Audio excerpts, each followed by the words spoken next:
मित्रों नमस्कार। मैं नाथ सुनांचली कथा कहानी और उपन्यास के संग के साथ पुनः उपस्थित हूँ। मित्रों, इस समय मैं वाचन कर रहा हूँ प्रेमचंद जी के कहानी संग्रह मानसरोवर भाग 2 से कुछ कहानियों का। इस कड़ी में आज लीजिए सुनिए प्रेमचंद जी की लिखी हुई मानसरोवर भाग 2 से एक और कहानी गृह नीति का वाचन मेरे अर्थात नाथ सोनांचली के स्वर में। जब माँ बेटे से बहू की शिकायतों का दफ्तर खोल देती है और यह सिलसिला किसी तरह खत्म होते नजर नहीं आता, तो बेटा उकता जाता है और दिन भर की थकन के कारण कुछ झुझलाकर माँ से कहता है, तो आखिर तुम मुझसे क्या करने को कहती हो अम्मा? मेरा काम स्त्री को शिक्षा देना तो नहीं है, यह तो तुम्हारा काम है। तुम उसे डांटो मारो, जो चाहे सजा दो। मेरे लिए इससे ज्यादा खुशी की और क्या बात हो सकती है कि तुम्हारे प्रयत्न से वह आदमी बन जाए। मुझसे मत कहो कि उसे सलीका नहीं है, तमीज नहीं है, बेअदब है। उसे डांट कर सिखाओ। माँ, वाह, मुंह से बात निकालने नहीं देती। डांटूं तो मुझे ही नोच खाए। उसके सामने अपनी आबरू बचाती फिरती हूँ कि कहीं किसी के मुंह पर मुझे कोई अनुचित शब्द न कह बैठे। बेटा, तो फिर इसमें मेरी क्या खता है? मैं तो उसे सिखा नहीं देता कि तुमसे बेअदबी करे। माँ, तो कौन सिखाता है? बेटा, तुम तो अंधेर करती हो अम्मा। माँ, अंधेर नहीं करती, सत्य कहती हूँ। तुम्हारी ही सह पाकर उसका दिमाग बढ़ गया है। जब वह तुम्हारे पास जाकर टसमे बहाने लगती है, तो कभी तुमने उसे डांटा, कभी समझाया कि तुझे अम्मा का अदब करना चाहिए? तुम तो खुद उसके गुलाम हो गए हो। वह भी समझती है मेरा पति कमाता है, फिर मैं क्यों न रानी बनूं, क्यों किसी से दबूं? मर्द जब तक सह न दे, औरत का इतना गुर्दा हो ही नहीं सकता। बेटा, तो क्या मैं उसे कह दूं कि मैं कुछ नहीं, बिल्कुल निखट्टू हूं? क्या तुम समझती हो तब वह मुझे जलील न करेगी? हर एक पुरुष चाहता है कि उसकी स्त्री उसे कमाऊ, योग्य, तेजस्वी समझे, और सामान्यतः वह जितना है उससे बढ़कर अपने को दिखाता है। मैंने कभी नादानी नहीं की, कभी स्त्री के सामने डींग नहीं मारी, लेकिन स्त्री की दृष्टि में अपना सम्मान खोना तो कोई भी न चाहेगा। माँ, तुम कान लगाकर ध्यान देकर और मीठी मुस्कुराहट के साथ उसकी बातें सुनोगे तो वह क्यों न शेर होगी। तुम खुद चाहते हो कि स्त्री के हाथों मेरा अपमान कराओ। मालूम नहीं मेरे किन पापों का तुम मुझे यह दंड दे रहे हो, किन अरमानों से कैसे कैसे कष्ट झेलकर मैंने तुम्हें पाला। खुद नहीं पहना, तुम्हें पहनाया। खुद नहीं खाया, तुम्हें खिलाया। मेरे लिए तुम उस मरने वाले की निशानी थे और मेरी सारी अभिलाषाओं के केंद्र। तुम्हारी शिक्षा पर मैंने अपने हजारों के आभूषण होम कर दिए। विधवा के पास दूसरी कौन सी निधि थी, इसका तुम मुझे यह पुरस्कार दे रहे हो? बेटा, मेरी समझ में नहीं आता कि आप मुझसे चाहती क्या हैं। आपके उपकारों को मैं कब मेट सकता हूँ? आपने मुझे केवल शिक्षा ही नहीं दिलाई, मुझे जीवन दान दिया, मेरी सृष्टि की। अपने गहने ही नहीं होम किए, अपना रक्त तक पिलाया।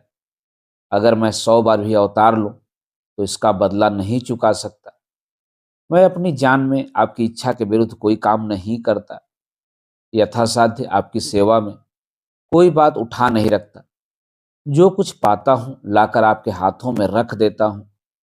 और आप मुझसे क्या चाहती हैं और मैं कर ही क्या सकता हूं? ईश्वर ने हमें तथा आपको और सारे संसार को पैदा किया, उसका हम उसे क्या बदला दे सकते हैं? उसका नाम भी तो नहीं लेते, उसका यश भी तो नहीं गाते। इससे क्या उसके उपकारों का भार कुछ कम हो जाता है? माँ के बलिदानों का प्रतिशोध कोई बेटा नहीं कर सकता, चाहे यह भूमंडल का स्वामी ही क्यों न हो।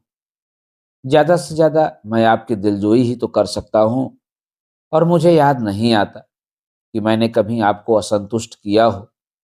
माँ, तुम मेरी दिलजोई करते हो। तुम्हारे घर में मैं इस तरह रहती हूँ जैसे कोई लौंडी। तुम्हारी बीबी कभी मेरी बात भी नहीं पूछती। मैं भी कभी बहू थी, रात को घंटे भर सास की देह दबाकर, उनके सिर में तेल डालकर, उन्हें दूध पिलाकर तब बिस्तर पर जाती थी।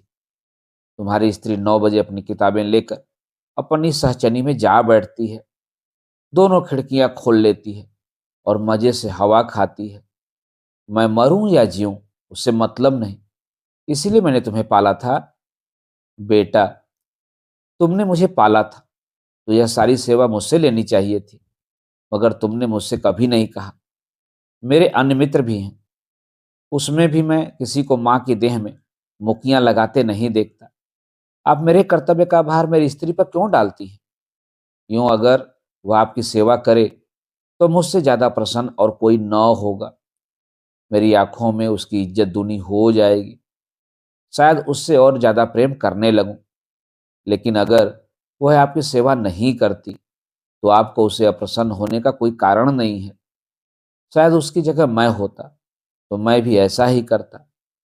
सास मुझे अपनी लड़की समझती, प्यार करती तो मैं उसके तलुए सहलाता, इसलिए नहीं कि वह मेरे पति की माँ होती, बल्कि इसलिए कि मुझसे मातृवत स्नेह करती। मगर मुझे यह बुरा लगता है कि वह सास के पांव दबाए। कुछ दिन पहले स्त्रियां पति के पांव दबाती थी, आज भी उस प्रथा का लोप नहीं हुआ है। लेकिन मेरी पत्नी मेरे पांव दबाए तो मुझे ग्लानि होगी। मैं उनसे कोई ऐसी खिदमत नहीं लेना चाहता जो मैं उसकी भी न कर सकूं। यह रस्म उस जमाने की यादगार है जब स्त्री पति की लौंडी समझी जाती थी। अब पत्नी और पति दोनों बराबर हैं, कम से कम मैं ऐसा ही समझता हूँ। माँ, तभी तो कहती हूँ कि तुम ही ने उसे ऐसी ऐसी बातें पढ़ाकर शेर कर दिया है। तुम ही मुझसे बैर साध रहे हो। ऐसी जिन, ऐसी बदजबान, ऐसी टर्री फूहड़ छोकरी संसार में न होगी। घर में अक्सर मोहल्ले की बहनें मिलने आती रहती हैं। यह राजा की बेटी न जाने किस गवारों में पली है कि किसी का भी आदर सत्कार नहीं करती, कमरे से निकलती तक नहीं। कभी कभी जब वे खुद उसके कमरे में चली जाती हैं तो भी यह गधी चारपाई से नहीं उठती, प्रणाम तक नहीं करती। चरण छूना तो दूर की बात है। बेटा, वह देवियां तुमसे मिलने आती होंगी, तुम्हारे और उनके बीच में न जाने क्या बातें होंगी। कम से कम मैं तो कभी पसंद नहीं करूंगा कि जब मैं अपने मित्रों से बातें कर रहा हूं तो तुम या तुम्हारी बहू वहां जाकर खड़ी हो जाए। स्त्री भी अपनी सहेलियों के साथ बैठी हो तो मैं वहां बिना बुलाए न जाऊंगा। यह तो आजकल का शिष्टाचार है। माँ, तुम तो हर बात में उसी का पक्ष करते हो बेटा। न जाने उसने कौन सी जड़ी बूटी सुंघा दी है तुम्हें। यह कौन कहता है कि वो हम लोगों के बीच में आकर कूदे? लेकिन बड़ों का उसे कुछ तो आदर सत्कार करना ही चाहिए। बेटा, किस तरह? माँ, जाकर आंचल से उसके चरण छुए, प्रणाम करे, पान खिलाए, पंखा झले। इन्हीं बातों से बहू का आदर होता है, लोग उसकी प्रशंसा करते हैं। नहीं तो सब की सब यही कहती होंगी कि बहू को घमंड हो गया है, किसी से सीधे मुंह बात नहीं करती। बेटा, विचार करके, हाँ, यह अवश्य उसका दोष है, मैं उसे समझा दूंगा। माँ प्रसन्न होकर, तुमसे सच कहती हूँ बेटा, चारपाई से उठती तक नहीं। सब औरतें थू थू करती हैं, मगर उसे तो शर्म जैसे छू ही नहीं गई है, और मैं हूं कि मारे शर्म के मरी जाती हूँ। बेटा, यही मेरी समझ में नहीं आता कि तुम हर बात में अपने को उसके कामों का जिम्मेदार क्यों समझ लेती हो। मुझ पर दफ्तर में न जाने कितनी घुड़कियां पड़ती हैं, रोज ही तो जवाब तलब होता है, लेकिन तुम्हें उल्टे मेरे साथ सहानुभूति होती है। क्या तुम समझती हो अफसरों को मुझसे कोई बैर है जो ये अनायास ही मेरे पीछे पड़े रहते हैं, या उन्हें उन्माद हो गया है जो अकारण ही मुझे काटने दौड़ते हैं? नहीं, इसका कारण यही है कि मैं अपने काम में चौकस नहीं हूं। गलतियां करता हूं, सुस्ती करता हूं, लापरवाही करता हूं। जहां अफसर सामने से हटा कि लगे समाचार पत्र पढ़ने या ताश खेलने, क्या उस वक्त हमें ख्याल नहीं रहता कि काम पड़ा हुआ है और ताश खेलने का अवसर नहीं है? लेकिन कौन परवाह करता है। सोचते हैं साहब डांट ही तो बताएंगे, सिर झुकाकर सुन लेंगे, बाधा टल जाएगी। पर तुम मुझे दोषी समझकर भी मेरा पक्ष लेती हो, और तुम्हारा बस चले तो हमारे बड़े बाबू को मुझसे जवाब तलब करने के अभियोग में काले पानी भेज दो। माँ खिलकर, मेरे लड़के को कोई सजा देगा तो क्या मैं पान फूल से उसकी पूजा करूंगी? बेटा, हर एक बेटा अपनी माता से इसी तरह की कृपा की आशा रखता है, और सभी माँ अपने लड़कों के ऐबों पर पर्दा डालती हैं। फिर बहुओं की ओर से क्यों उनका हृदय इतना कठोर हो जाता है, यह मेरी समझ में नहीं आता। तुम्हारी बहू पर जब दूसरी स्त्रियां चोट करें, तुम्हारे मातृ स्नेह का यह धर्म है कि तुम उसकी तरफ से क्षमा मांगो, कोई बहाना कर दो, उनकी नज़रों में उसे उठाने की चेष्टा करो। इस तिरस्कार में तुम क्यों उनसे सहयोग करती हो? तुम्हें क्यों उसके अपमान में मजा आता है? मैं भी तो हर एक ब्राह्मण या बड़े बूढ़े का आदर सत्कार नहीं करता। मैं किसी ऐसे व्यक्ति के सामने सिर झुका ही नहीं सकता जिससे मुझे हार्दिक श्रद्धा न हो। केवल सफेद बाल, सिकुड़ी हुई खाल, पोपला मुंह और झुकी हुई कमर किसी को आदर का पात्र नहीं बना देती, और न जनेऊ या तिलक या पंडित और शर्मा की उपाधि भक्ति की वस्तु है। मैं लकीर पीठ सम्मान को नैतिक अपराध समझता हूँ। मैं तो उसी का सम्मान करूंगा जो मनसा वाचा कर्मणा हर पहलू से सम्मान के योग्य है, जिसे मैं जानती हूँ कि मक्कारी, स्वार्थ साधन और निंदा के सिवा और कुछ नहीं करता, जिसे मैं जानता हूँ कि रिश्वत और सूद तथा खुशामत की कमाई खाता है। वह अगर ब्रह्मा की आयु लेकर भी मेरे सामने आए तो भी मैं उसे सलाम न करूं। इसे तो मेरा अहंकार कह सकती हो, लेकिन मैं मजबूर हूं। जब तक मेरा दिल न झुके, मेरा सिर भी न झुकेगा। मुमकिन है तुम्हारी बहू के मन में भी उन देवियों की ओर से अश्रद्धा के भाव हों। उनमें से दो चार को मैं भी जानता हूं। हैं वे सब बड़े घर की, लेकिन सबके दिल छोटे। कोई निंदा की पुतली है तो कोई खुशामद में युक्त, कोई गाली गलौज में अनुपम। सभी रूढ़ियों की गुलाम, ईर्षा द्वेष से जलने वाली। एक भी ऐसी नहीं जिसने अपने घर को नरक का नमूना न बना रखा हो। अगर तुम्हारी बहू ऐसी औरतों के आगे सिर नहीं झुकाती तो मैं उसे दोषी नहीं समझता। माँ, अच्छा अब चुप रहो बेटा। देख लेना, यह तुम्हारी रानी एक दिन तुमसे चूल्हा न जलवाए और झाड़ू न लगवाए तो सही। औरतों को बहुत सिर चढ़ाना अच्छा नहीं होता। इसकी भी कोई हद है कि बूढ़ी सास तो खाना पकाए और जवान बहू बैठी उपन्यास पढ़ती रहे। बेटा, बेशक यह बुरी बात है, और मैं हरगिज नहीं चाहता कि तुम खाना पकाओ और वह उपन्यास पढ़े, चाहे वह उपन्यास प्रेमचंद जी के ही क्यों न हो। लेकिन यह भी देखना होगा कि उसने अपने घर कभी खाना नहीं पकाया। वहां रसोइयां महाराज हैं, और जब चूल्हे के सामने जाने से उसके सिर में दर्द होने लगता है तो खाना पकाने के लिए मजबूर करना उस पर अत्याचार करना है। मैं तो समझता हूँ ज्यों ज्यों हमारे घर की दशा का उसे ज्ञान होगा, उसके व्यवहार में आप ही आप इस्लाह होती जाएगी। यह उसके घर वालों की गलती है कि उन्होंने उसकी शादी किसी धनी घर में नहीं की। हमने भी यह शरारत की कि अपनी असली हालत उससे छिपाई और यह प्रकट किया कि हम पुराने रईस हैं। हम किस मुंह से कह सकते हैं कि तू खाना पका या बर्तन साफ कर अथवा झाड़ू लगा? हमने उन लोगों से छल किया है और उसका फल हमें चखना पड़ेगा।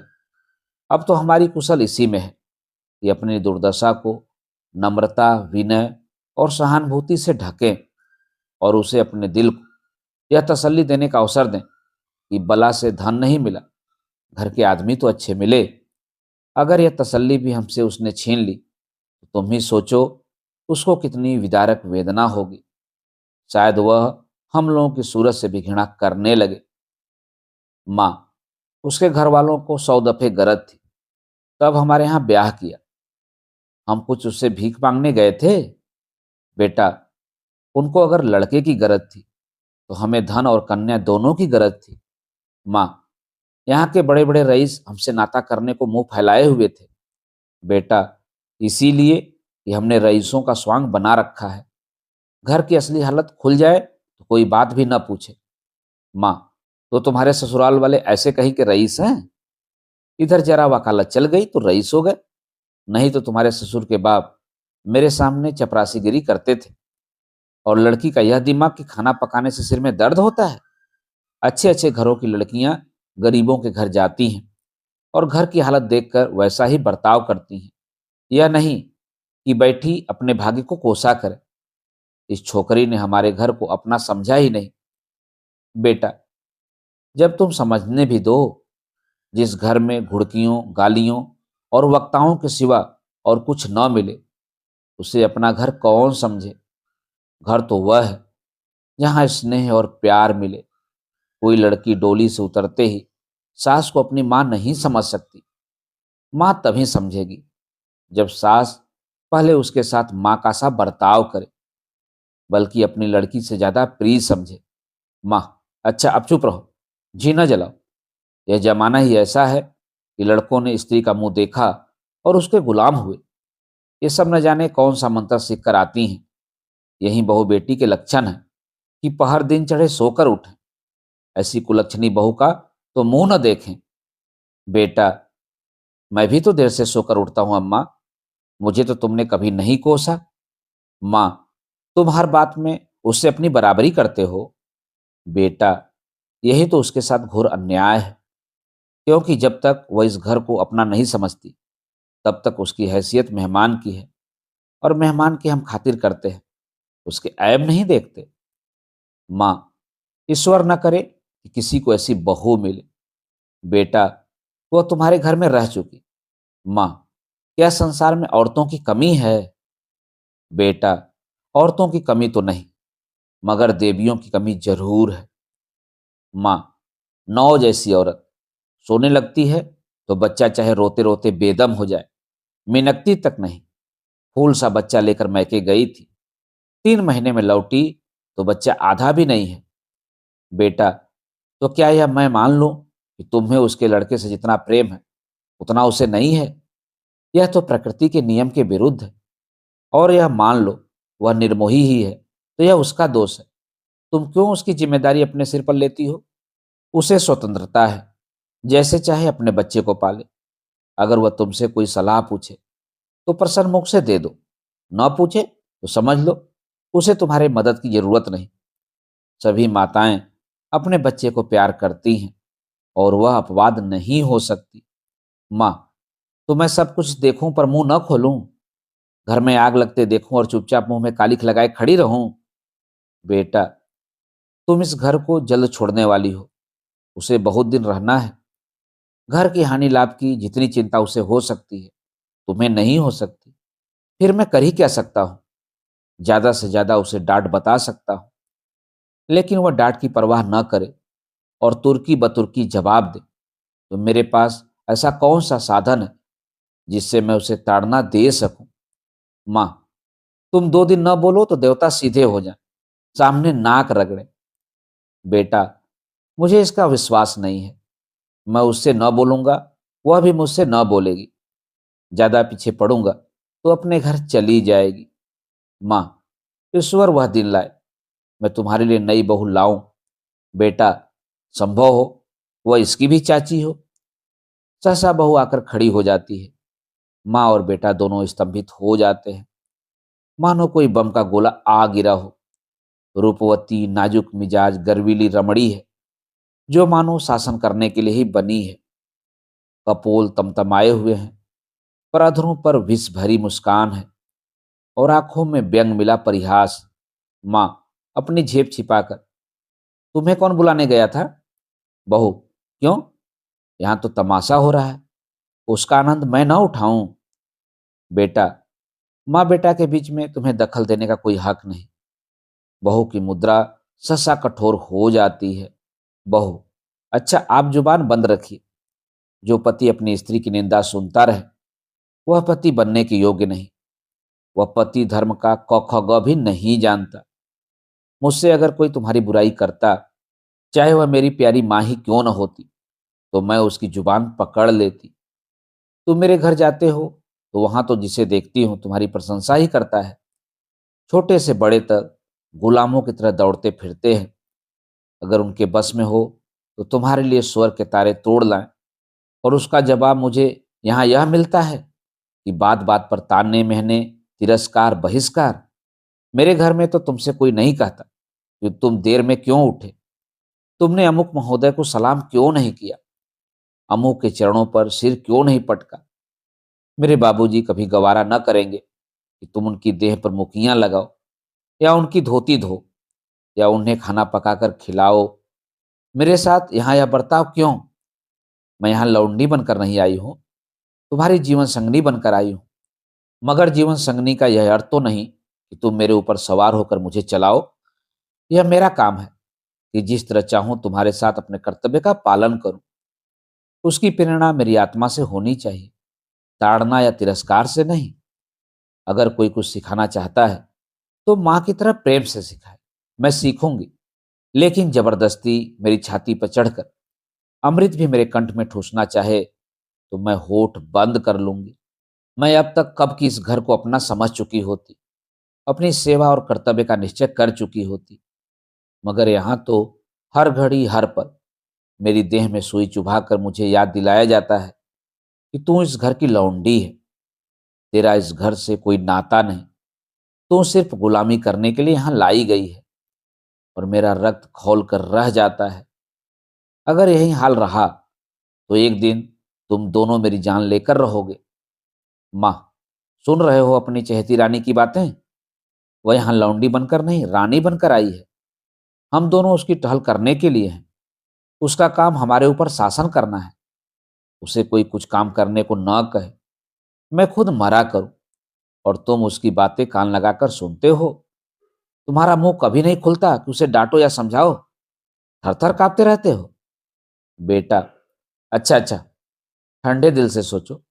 मैं इसकी बातें न सुनूं तो कौन सुने? क्या तुम इसके साथ हमदर्दी भी नहीं देखना चाहती? आखिर बाबूजी जीवित थे तब वो तुम्हारी बातें सुनते थे या नहीं? तुम्हें प्यार करते थे या नहीं? फिर मैं अपनी बीबी की बातें सुनता हूं तो कौन सी नई बात करता हूं, और इसमें तुम्हारे बुरा मानने की कौन सी बात है? माँ, हाय बेटा, तुम अपनी स्त्री के सामने मेरा अपमान कर रहे हो। इसी दिन के लिए मैंने तुम्हें पाल पोस कर बड़ा किया था। क्यों मेरी छाती नहीं फट जाती?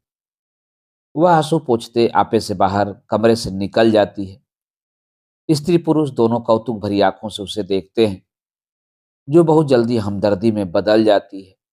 पति, माँ का हृदय।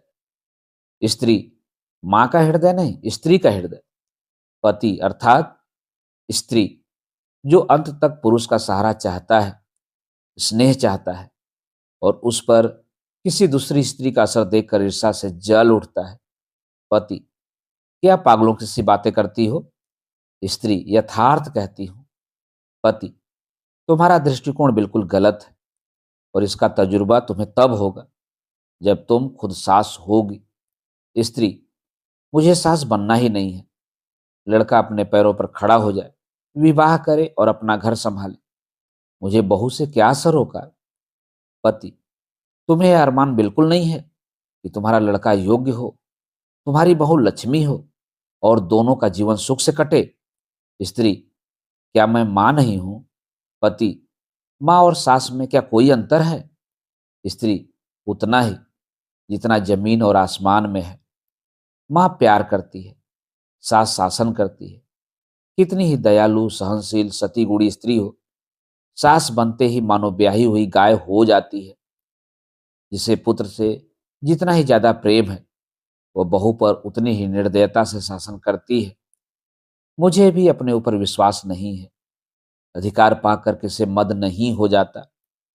मैंने तय कर लिया है, सास बनूंगी ही नहीं।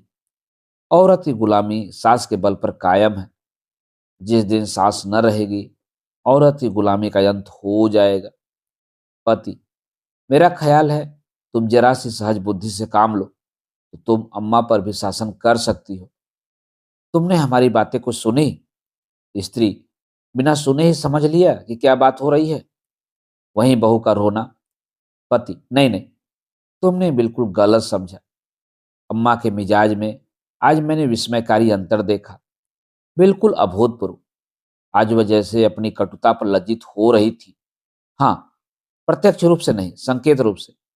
अब तक वह तुमसे इसलिए नाराज थी कि तुम देर से उठती हो। अब शायद उन्हें चिंता हो रही है कि कहीं सवेरे उठने से तुम्हें ठंड न लग जाए। तुम्हारे लिए पानी गर्म करने को कह रही थी। स्त्री प्रसन्न होकर, सच? पति, हाँ, मुझे तो सुनकर आश्चर्य हुआ। स्त्री, तो मैं अब मुंह अधेरे उठूंगी। ऐसी ठंड क्या लग जाएगी? लेकिन तुम मुझे चकमा तो नहीं दे रहे हो? पति, अब इस बदगुमानी का क्या इलाज? आदमी को कभी कभी अपने अन्याय पर खेद तो होता ही है। स्त्री, तुम्हारे मुंह में घी शक्कर, अब मैं गजरदम उठूंगी।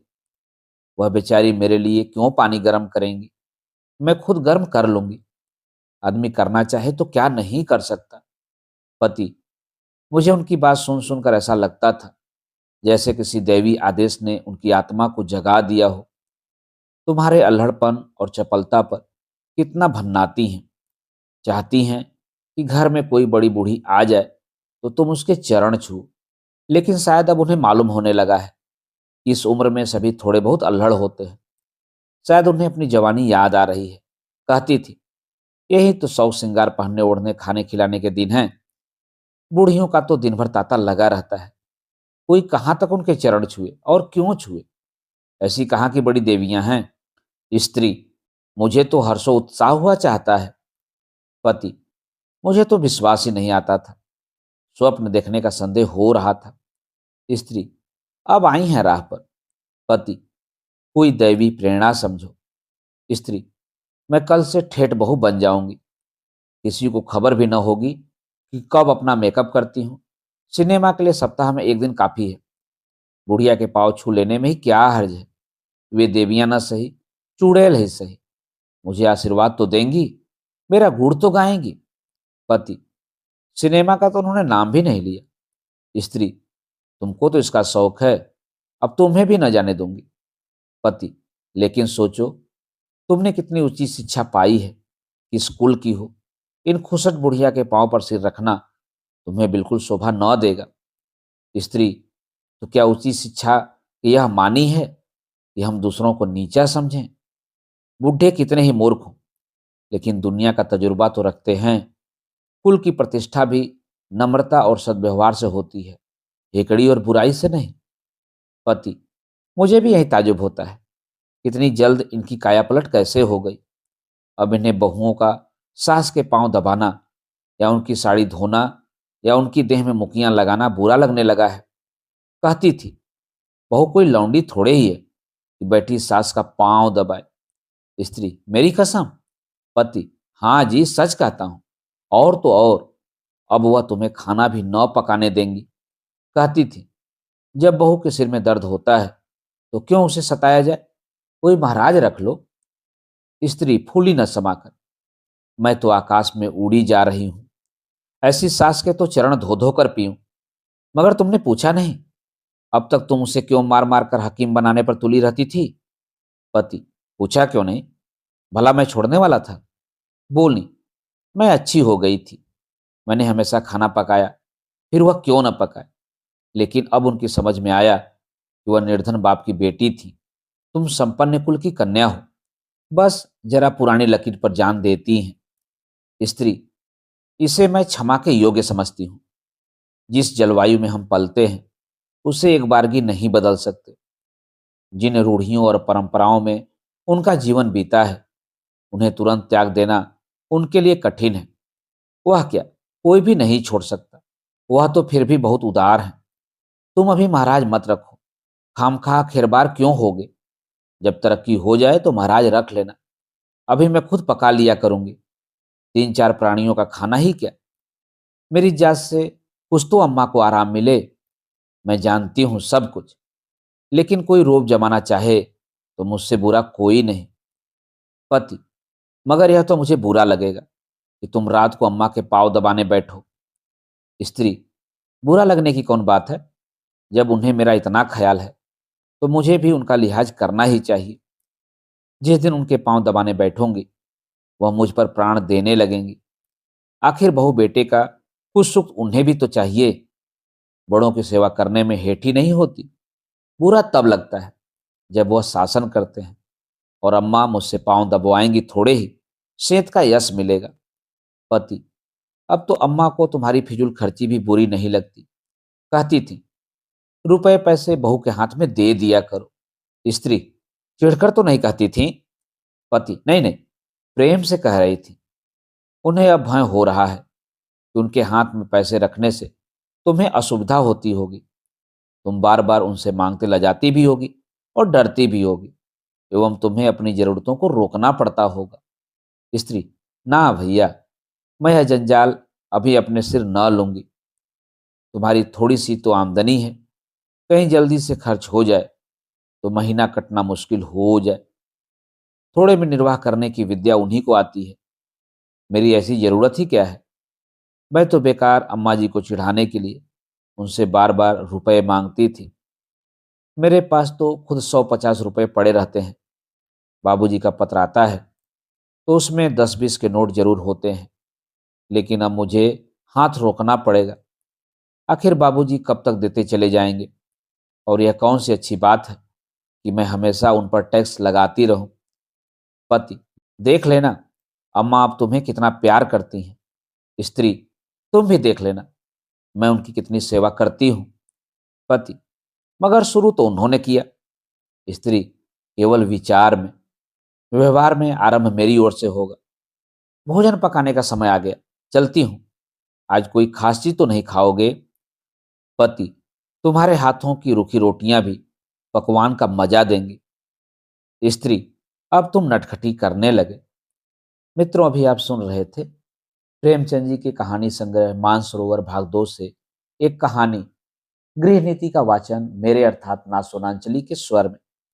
मित्रों, और भी किस्से कहानी और उपन्यास सुनने के लिए आप मेरे साथ कथा कहानी और उपन्यास के साथ जुड़े रहें। धन्यवाद। नमस्कार।